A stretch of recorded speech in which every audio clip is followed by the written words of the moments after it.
நமச்சிவாய சிவாய நம. அனைத்து தமிழ் உள்ளங்களுக்கும் கனிவான வணக்கங்கள். நிகழும் ஸ்ரீ மங்களகரமான சோபகிருது ஆண்டு பிப்ரவரி மாதம் 13ஆம் தேதி செவ்வாய்க்கிழமை அன்று சதுர்த்தி திதியில் உத்திரட்டாதி நட்சத்திரத்தில் சித்தம் நாமயோகத்தில் வணிசை கர்ணத்தில் அமிர்தயோகம் கூடிய நன்னாளில் இந்த சீர்மிகு மாசி மாதம் பிறக்கிறது. நவ கிரகங்களின் அதிபதியான சூரிய பகவான் கும்பராசியில் சஞ்சாரிக்கும் காலம்தான் மாசி மாதம் என்று அழைக்கப்படுகின்றது. தமிழ் மாதங்களில் 11வது மாதமான மாசி மாதத்தில் மாசி மக விரதமும் மகா சிவராத்திரி விரதமும் கடைபிடிக்கப்படுவது விசேஷம். மாசி மாதத்தில் பௌர்ணமி நிறைந்த மக நட்சத்திர நாளில் கொண்டாடப்படும் விரதம் மாசி மகம். சிவபெருமானுக்கு மாசி மாதத்தின் தேய்பிறை சதுர்த்தசி நாளின் இரவில் கொண்டாடப்படும் விரதம்தான் மகா சிவராத்திரி. பிறக்க போகும் இம்மாதம் உங்கள் வாழ்வில் வளமும் நலமும் செல்வ செழிப்பும் பெற்று புதிய வாய்ப்புகள் புதிய வெற்றிகளுடன் மங்களகரமாக அமைய எல்லாம் வல்ல இறைவனை உளமாற வேண்டி விரும்பி கேட்டுக்கொள்கிறேன்.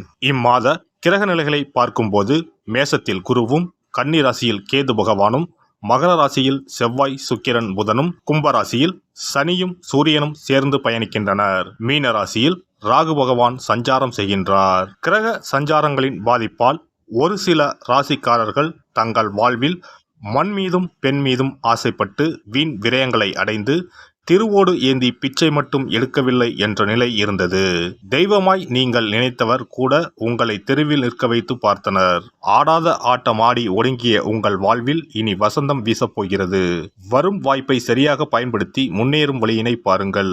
கடக ராசி அன்பர்களுக்கு புனர்பூசம் 4ஆம் பாதம் பூசம் ஆயில்யம் நட்சத்திரங்களில் பிறந்தவர்களுக்கு இந்த மாதத்தில் ராசிக்கு 8ஆம் இடத்தில் சூரியன் அமர்ந்து சில தடை தாமதங்களை ஏற்படுத்தினாலும் யோகாதிபதியான செவ்வாய் மற்றும் குரு பகவானாலும் 3இல் அமர்ந்திருக்கின்ற கேது கிரகத்தாலும் ஏகப்பட்ட அதிர்ஷ்டங்களை ஒவ்வொரு விஷயத்திலும் அடைவீர்கள்.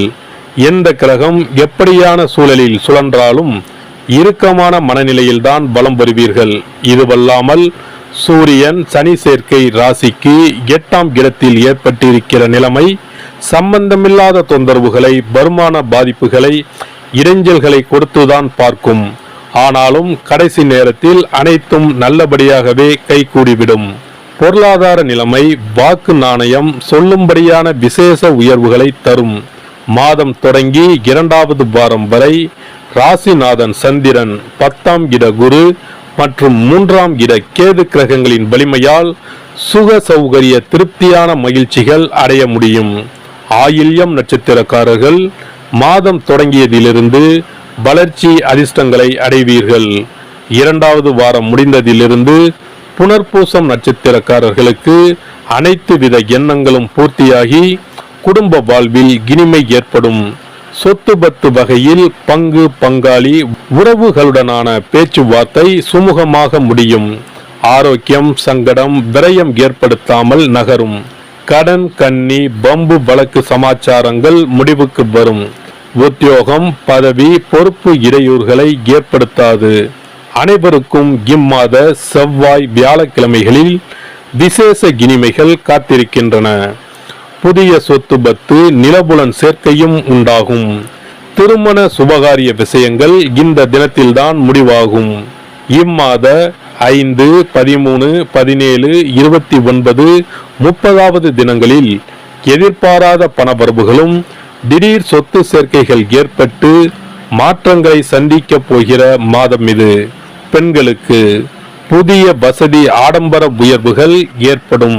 வியாபாரிகளுக்கு போட்டிகள் அதிகரித்தாலும் அவற்றை முறியடித்து லாபம் ஈட்டுவதற்கான அனுகூலமான மாதம் இது. நீங்கள் எதிர்பார்க்கும் அளவிற்கு லாபம் கிடைப்பது சற்று கடினமே. புதிய முதலீடுகளில் தைரியமாக ஈடுபடலாம், லாபம் கிட்டும். கூட்டாளிகள் ஒத்துழைப்பார்கள். கலைஞர்கள் தங்கள் முயற்சிகளை ஒத்தி போடுவது நல்லது. அடிக்கடி உடல்நிலையில் சிறு சிறு பாதிப்புகள் ஏற்படுவது சோர்வை உண்டாக்கும். கூடிய வரையில் அலைச்சலை குறைத்துக் கொள்ள முயற்சி செய்யுங்கள். புதிய திட்டங்களை ஒத்தி போடுவது நல்லது.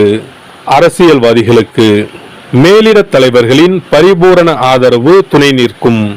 வெளியூர் பயணங்களின் போது தக்க பாதுகாப்புடன் செல்வது நல்லது. பொது மேடைகளில் பேசும்போது உணர்ச்சி வசப்படாமல் ஆக்கப்பூர்வமாக பேசுவது மிகவும் அவசியம். மாணவ மாணவிகளுக்கு படிப்பில் நல்ல முன்னேற்றம் நீடிக்கும். தேர்வுகளில் நல்ல மதிப்பெண்களை பெற்று வெற்றி பெறுவீர்கள். மனதில் தெளிவும் பாடங்களில் ஆர்வமும் மேலிடும். விவசாயிகளுக்கு வயல் பணிகளில் உழைப்பு கடுமையாக இருக்கும். இரவு நேர பணிகளின் போது விழிப்புடன் இருப்பது அவசியம். விஷ ஜந்துக்களினால் பாதிப்பு ஏற்பட வாய்ப்புள்ளது. கால்நடைகள் விருத்தியடையும். குறித்த வேளையில் உண்பது, உறங்க செல்வது ஆகிய சிறிய பழக்க வழக்கங்கள் ஆரோக்கியத்தை பாதுகாக்கும். பரிகாரம்: இம்மாத பிரதி சனிக்கிழமை ராகு கால வேளையில் ஸ்ரீ கால பைரவருக்கு உங்களுக்கு வயது எண்ணிக்கையில் மிளகு முடிச்சு தீபமேற்றி வழிபடவும். தொடர்ந்து நவக்கிரக சனீஸ்வரரை வழிபட்டு வர இன்னல்கள் அகலும். சிறப்பு பரிகார கோவில். திருமணம் தடைப்பட்டாலோ அல்லது நீண்ட நாட்கள் திருமணம் ஆகாமல் இருந்தாலோ சிறுவாபுரி பாலசுப்பிரமணிய சுவாமி கோவிலை நாடினால் பலன் உண்டாகும். நம் பிரார்த்தனை நிறைவேற சிறுவாபுரி முருகன் கோவிலுக்கு தொடர்ந்து 6 வாரமும் ஏதாவது ஒரு கிழமையில், அதாவது 6 வாரமும் முதல் வாரம் வந்த கிழமையிலேயே தொடர்ந்து அடுத்த 5 வாரமும் வர வேண்டும். வரும் நேரமும் ஒரே மாதிரியாக இருக்க வேண்டும். காலை என்றால் ஒவ்வொரு வாரமும் காலையிலே வர வேண்டும். மாலை என்றால் ஒவ்வொரு வாரமும் மாலையிலே வர வேண்டும். திருமணம் ஆக வேண்டிய நபர் 6 வாரமும் வாரம் ஒரு நாள் என்று 6 தடவைகள் தொடர்ந்து வந்து சிறுவாபுரி பாலசுப்பிரமணிய சுவாமியை வழிபட திருமணம் விரைவில் அமையப்பெறும். திருமணம் ஆக வேண்டி ஆண்டவனிடம் பிரார்த்திக்க வருபவர்கள் வள்ளி மணவாள பெருமானுக்கு அர்ச்சனை செய்து வர வேண்டும். 6வது வாரம் 6 அர்ச்சனைக்குரிய பொருட்களுடன் வந்து மரகத விநாயகர், மூலவர், வள்ளி மணவாள பெருமான், அண்ணாமலையார், உண்ணாமுலையம்மை, ஆதிமூலவர் ஆகிய தெய்வங்களுக்கு அர்ச்சனை செய்ய வேண்டும். வள்ளி மணவாள பெருமாள் சன்னதியில் தரும் மாலையை திருமண மாலையாக எண்ணி அணிந்து 6 முறை ஆலயத்தை சுற்றி வர வேண்டும். பின்னர் மாலையை வீட்டிற்கு எடுத்துச் சென்று திருமணம் நடைபெறும் வரை பாதுகாத்து வணங்கி வர வேண்டும். திருமணம் முடிந்ததும் தம்பதி இத்தலம் வந்து 6 தெய்வ சந்நிதிகளுக்கும் அர்ச்சனை செய்து பழைய மாலையை கோவிலில் உள்ள மரத்தில் கட்ட வேண்டும். திருமணம் தவிர மற்ற வேண்டுதல்களான வீடு, பிள்ளை பேறு, செல்வம், நோய் நிவர்த்தி ஆகியவை பெற வருபவர்கள் மேற்படி முறைப்படி 6 வாரமும் மூலவர் சன்னதியில் அர்ச்சனை செய்து வர வேண்டும். 6வது வாரம் மூலவர் சன்னதியில் இருந்து பெற்ற மாலையை அணிந்து 6 முறை நம் வேண்டுதலை இறைவனிடம் முறையிட்டு வெற்றி வேண்டி ஆலயத்தை வலம் பெற வேண்டும். இத்தலத்திற்கு பிரார்த்தனை செய்து வருபவர்கள் 6 வாரமும் திருப்புகழ் பாடி இறைவனை வணங்க வேண்டும்.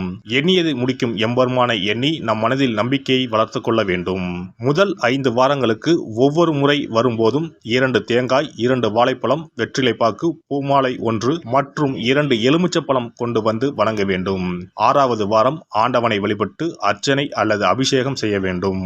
ஒவ்வொரு வாரமும் வந்து போகும்போது நம்மிடம் கொடுக்கப்பட்ட ஒரு எலுமிச்சம் பழத்தை வீட்டிலே வைத்து பூ வைத்து பூஜித்து வர வேண்டும். முதல் வார எலுமிச்சம் பழத்தை 2வது வார எலுமிச்சம் பழம் வந்தவுடன் எடுத்து கடல், கிணறு ஏதாவது ஓர் அசுத்தம் இல்லாத இடத்தில் சேர்த்துவிட்டு தற்சமயம் பெற்று வந்த பழத்தை மீண்டும் பூஜிக்க வேண்டும். இவ்வாறு 5 வாரம் செய்துவிட்டு 6வது வாரம் நாம் பெற்று வந்த பழத்தை ஈரம் படாது பாதுகாத்து நம்முடைய பிரார்த்தனை நிறைவேறும் வரை பூஜிக்க வேண்டும். இந்த பிரார்த்தனை பூஜை காலங்களில் நாம் அண்டர்பதி திருப்புகளை ஓதி வணங்க வேண்டும். நம் பிரார்த்தனை நிறைவேறியதும் சிறுவாபுரி வந்து 6 அர்ச்சனைக்கு உரிய பொருட்கள் வைத்து பால சுப்பிரமணிய சுவாமியை வணங்க வேண்டும். இங்கு உள்ள 2 முருகப்பெருமான் சன்னதிகளில் ஆதி மூலவரிடம் நம்முடைய குறைகளையும் தடைகளையும் நீக்க கோரி வணங்கி வர இன்ப வாழ்வு உண்டாகும். இத்தலத்தில் பிரார்த்தனை செய்து வருவோர்கள் முதல் வாரத்திலோ அல்லது தொடர்ந்து வரும் வாரங்களிலோ பலன் பெறுவது உண்டு. ஒருவருடைய நம்பிக்கை மிகுந்த பிரார்த்தனை அவரின் காரியத்தை மிக விரைவில் முடித்து வைக்கும். எல்லாம் வல்ல இறையருளால் நீங்களும் உங்கள் அன்பு குடும்பமும் உடல் நலம், நீலாயுள், நிறை செல்வம், உயர் புகழ், மெய்ஞானம் ஓங்கி வாழ்க வளமுடன். இந்த வீடியோ பதிவு உங்களுக்கு பிடித்திருந்தால் லைக் பண்ணுங்க, கமெண்ட் பண்ணுங்க, ஷேர் பண்ணுங்க, மறக்காம சப்ஸ்கிரைப் பண்ணுங்க, பக்கத்துல இருக்கிற பெல் பட்டனை கிளிக் பண்ணுங்க. நன்றி, வணக்கம். ஓம் நமச்சிவாய. சிவாய நம.